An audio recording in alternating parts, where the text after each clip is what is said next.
This is Hannibal here from the Hannibal TV on YouTube with a daily wrestling news update for you. The sad news is Sir Mo from Men on the Mission. I've interviewed him twice, one of the times in person. He's only 58, but he's been in ICU for numerous days now due to pneumonia and blood infections. I know he's been and out of the hospital for several years now. Hopefully, he'll pull through again. Of course, he has outlived his Men on the Mission tag team partner, Viscera, who passed away back in 2014. Obviously, he was massive, and a lot of people remember both of them well from the mid 90s. That was kind of a low time in wrestling. Although they are breaking those low ratings in recent weeks. And the product is definitely worse than it was in the mid 90s, as bad as it was in the mid 90s before the Attitude Era. WWE actually held a pay per view at 8 a.m. this morning, Crown Jewel in Australia. Kind of a lackluster pay per view. Roman Reigns, who at one point, probably 3 or 4 years ago, was a really big star, did the job to Bronson Reed in the opening match. Stephanie Valker defeated Tiffany Stratton to win the Women's Crown Jewel Championship. Whoever cares about that. In no surprise, John Cena beat AJ Styles. I honestly can't remember the last time AJ Styles has won a match.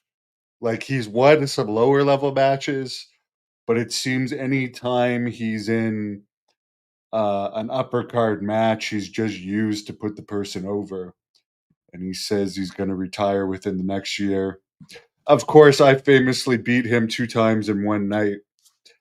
When he was New Japan Pro Wrestling champion at the real last high point of New Japan, now it's really fallen to a terrible low. AEW really hurt New Japan, and of course, them going from the Bruiser Brodies and Stan Hansens of the world to the Acrobatics, which, I mean, at one point, I think at this point, a lot of people are sick of the Acrobatics, which is why we're seeing ratings drop and so forth. It's funny.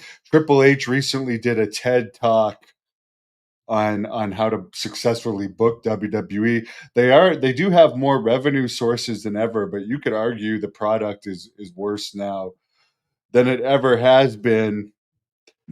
And they're going to be in some serious trouble. They only have 3 or 4 more dates left of John Cena. They're not going to have John Cena anymore to pull out of their back pocket. The Undertaker's retired, and a lot of people see the Undertaker as a bitch now because he's clearly whipped by Michelle McCool.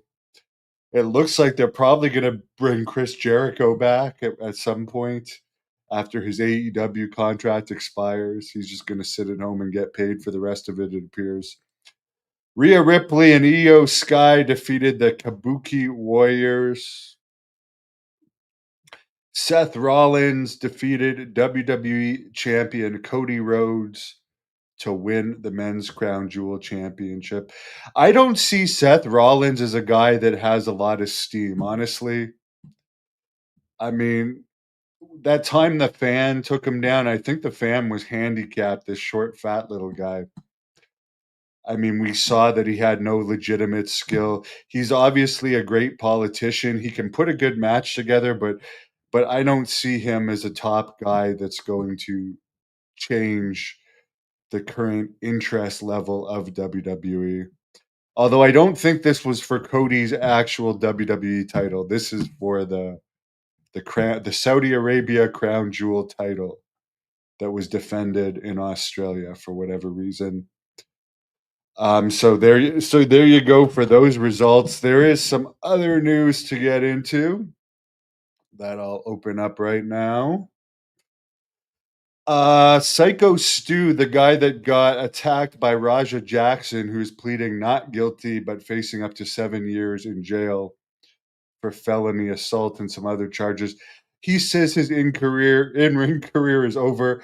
I don't think anyone ever. I mean, I have nothing against Psycho Stu.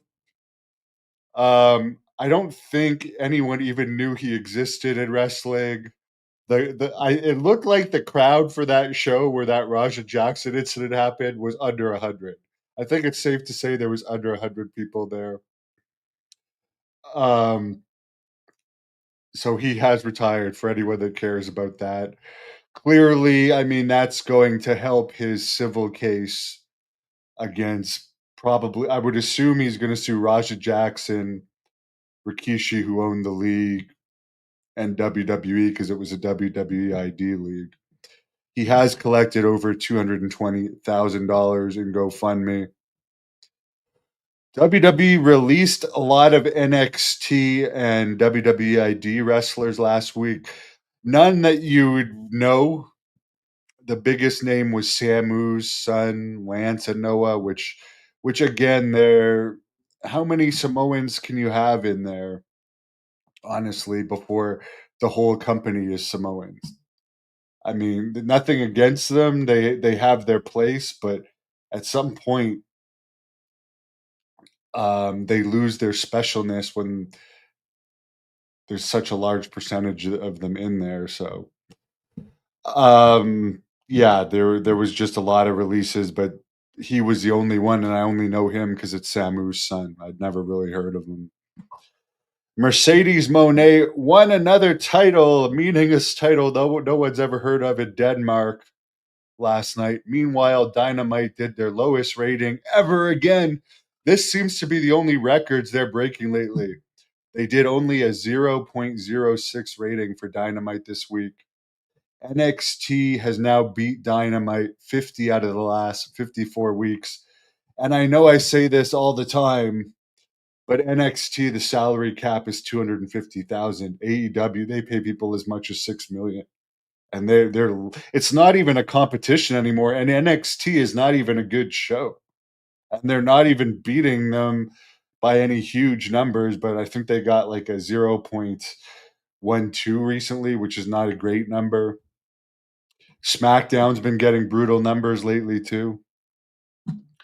But AEW's response to all these terrible ratings, let's keep Chris Jericho sitting at home and let's let our stars wrestle in Denmark for companies nobody's ever cared about instead of using them on all the shows. I even hear he's going for a world title based out of Winnipeg at some point this month. It's like I'm from Canada and I've never even heard of this Winnipeg company.